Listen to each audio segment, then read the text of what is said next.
जो सीएचओ की लड़ाई है ये हर एक सीएचओ की लड़ाई है और ये पिछले 23 तारीख से लेके अभी तक कंटिन्यू चलती आ रही है। और पीछे जो घटित हुआ है वो सारे सीएचओ साथियों को पता है कि किस तरह से हम आगे बढ़े हैं और किस तरह से आगे हमारी लड़ाई बढ़ रही है।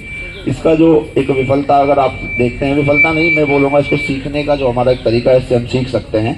यानी कि हमने जो लीडरशिप रखी वो सामूहिक ना रख के 1 या 2 या 3 व्यक्ति के ऊपर रखी, जिससे ये परेशानियां हमारे सामने आई हैं। तो मेरा विश्वास है कि जो लीडरशिप होनी चाहिए वो 1 या 2 या 3 लोगों के लिए नहीं, सामूहिकता पे लीडरशिप होनी चाहिए। ज्यादा से ज्यादा लोगों के बीच में लीडरशिप होनी चाहिए।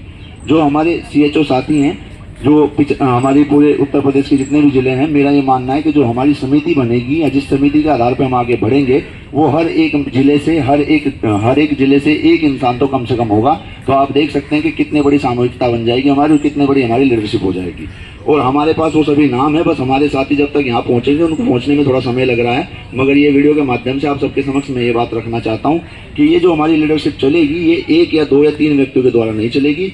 और इसमें मुझे 1 मिनट की भी शर्म नहीं कहने में कि भाई मैं अपने स्वार्थ के लिए यहाँ हूँ, मैं किसी नेता के लिए यहाँ नहीं हूँ और ना ही कोई सीएचओ किसी नेता के लिए यहाँ पे है, अपने स्वार्थ के लिए हैं। यानी कि अगर आप इसको समझने की कोशिश करें कि हम हमारे हित के लिए यहाँ खड़े हैं, ना कि किसी नेता के लिए खड़े हैं, तो हित किस तरह से हो सकता है। हम लोग अगर एकजुट होकर आगे लड़ाई लड़ें तो हमारा सबका हित हो सकता है। तो हर एक व्यक्ति अपने लिए खड़ा है, वो ऐसा नहीं है कि वो किसी नेता के लिए खड़ा है। तो सभी साथियों को एक साथ खड़ा होने की आवश्यकता है। समिति हम लोग बना लेंगे और समिति ही आगे जो है डिसाइड करेगी। अल्पमत और बहुमत के आधार पर हम जो है आगे बढ़ेंगे और समिति का जो फैसला होगा उसी के आधार पर हम लोग आगे अपनी जो है लड़ाई को जारी रखेंगे।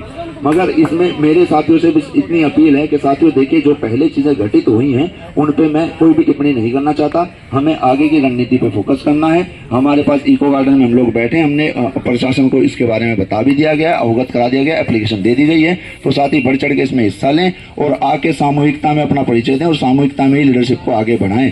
जो हमारी समिति बनेगी, इसी समिति के जो डिसीजंस होंगे उन्हीं के आधार पर आगे जो चीजें रखी जाएंगी। 2 या 3 या 4 लोग इसमें जो है, क्योंकि देखिए मैं मानता हूं अगर मैं यही कहूँ कि सिर्फ सहारनपुर से लोग होंगे और सहारनपुर से लोग आगे बढ़ेंगे तो कल के दिन सहारनपुर भी भ्रष्ट हो सकता है, कोई भी भ्रष्ट हो सकता है। 1 2 3 4 लोगों को तोड़ना बहुत आसान है। मगर जहां समिति हमारी बड़ी होगी तो समिति में भ्रष्टता का बिल्कुल जो है काम बिल्कुल खत्म हो जाता है। कोई भी भ्रष्ट होने के चांसेस नहीं रहते, क्योंकि वहां पे समूह होता है। समूह को तोड़ना बहुत कठिन काम है और 2 या 4 लोगों को तोड़ना बिल्कुल आसान काम है, जो आपको अभी तक देखने को मिला है। तो मेरा यही आप सबसे अपील है कि अब ये आपको तय करना है साथियों कि हमें क्या करना चाहिए आगे। मगर सहारनपुर और हमारी जितने भी जिले से यहाँ लोग खड़े हैं सभी का मुझे बहुत बहुत ज़्यादा शुक्रिया कि सब लोग यहाँ पे भी आखिर तक लड़े हैं। और मैं इसमें एक चीज़ कह देना चाहता हूँ कि जब हवा चलती है तो धूल तो गायब हो जाती है, तो धूल तो गायब हो चुकी। अब जो है ये धरातल बचा है, तो धरातल के साथ जो आना चाहता है अपने हित के लिए वो आने के लिए उनका स्वागत है। और आइए इस लड़ाई को अंजाम तक लेके जाएंगे। सीएचओ एकता जिंदाबाद।